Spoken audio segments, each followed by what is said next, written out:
Well, when I was thinking about what I wanted to talk about and what to say, God was, he's been teaching me a lesson for like the past 4 years, and I'm just now starting to realize that he was teaching it to me, and I'm starting to get it, but he's like, hey, I want you to share this with them. And so I'm going to read from Ecclesiastes 3, 9 through 14.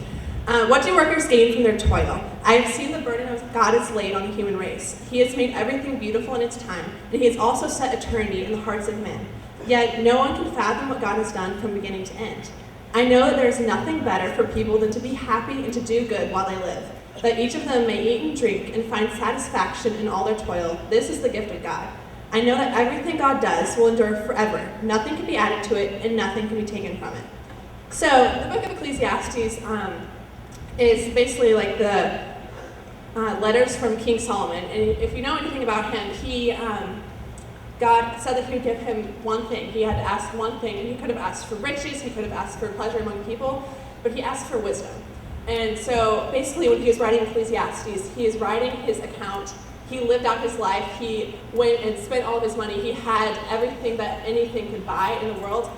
And Ecclesiastes is his account how God is still better than everything you could have in the world. And so this just, when I was reading this, it encouraged me that, sorry, I'm shaking really badly, and I shouldn't be this nervous, but I'm shaking. And so I was reading, and I was like, the word toil, okay. So he's talking about like your daily work and everything like that, but toil doesn't really sound like a fun thing. Like when you think about, like you're going to work, you know, like, yeah, you can have fun, like you can have fun at your job or anything like that, but toil sounds, or like a really bad thing. And so toil is like your hardships or the hard things that you go through, which happen to all of us, right? Like some of us have really bad days. Some of us have a hard time dealing with people, or like someone's mean to you, and you know, it's really easy to respond back to them being mean. Or if something doesn't go well, if you got a bad grade, it's really easy to be upset. Or if just things aren't going your way, it is so easy to get in the mindset of being upset and being mad at things, and just turning away from God in a way, and just kind of blaming the world for everything. But he says, I know that there's nothing better to be happy and to do good while you live. And this is the wisest man in the world, and he's gone and lived, and he's seen people everywhere, and he's found that in God, there's nothing better to be happy and to do well in what you do. And that's what God's called us to do. And I know it's really hard. I have a really hard time if people like rub me the wrong way, or if something happens and it's not how I wanted it to go, I can get really mad, and sometimes I just want to take it out or have a bad attitude about it. But God calls us to be happy and to do well in it. And so it's really just an attitude change that you have to consciously think about. And a lot of the time, like, I know that I have to work on this. If I find myself getting upset or like thinking bad thoughts about someone, I have to ask God, hey God, give me a peace, help me to be happy and be nice to them. It's an attitude that we can't, like, we're all sinners, and we can't do that ourselves, like, because we're naturally just going to react like humans do. But with God, we can do this. We can be happy and do well. And it says in verse 11 that we're supposed to find satisfaction in all of our toil, and that this is a gift from God.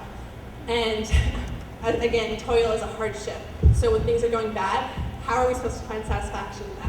But you can find it from God. When you do what God asks of you and you respond in the right way, and you do that and you be happy and you do well and you find satisfaction in it, it says that this is the gift of God. Like, I can't even begin to express how when you work on your attitude and you ask God for help in that, and things are going bad, but you look back and he helps you have a good attitude about it, or look at it in another light than you would have as a human, that's when he really starts giving you gifts. Because it's so easy to be happy and have a good time when things are going your way, right? Anyone can agree with that. But once things start going downhill, that's when you have to make a conscious effort and ask God for that help. And that's when he starts blessing your life immeasurably. Like, you can't even, some things just can't express how God will bless your life when you follow his path and do what you need.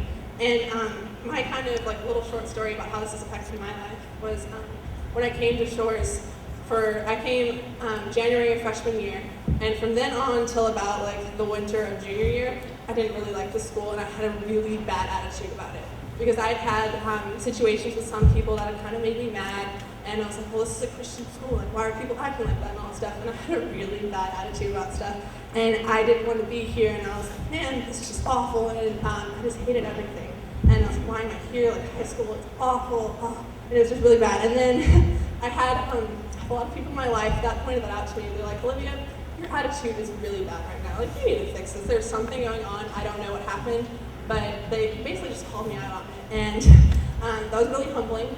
And I began to look at that. I was like, well, I do have a really bad attitude, and I had removed myself. I didn't want to get involved in anything. I didn't really try to make really close friends when I moved here. I didn't really try to do all that stuff. And then once I realized how bad my attitude was, and I'm praying and asking God to change my attitude and to help me.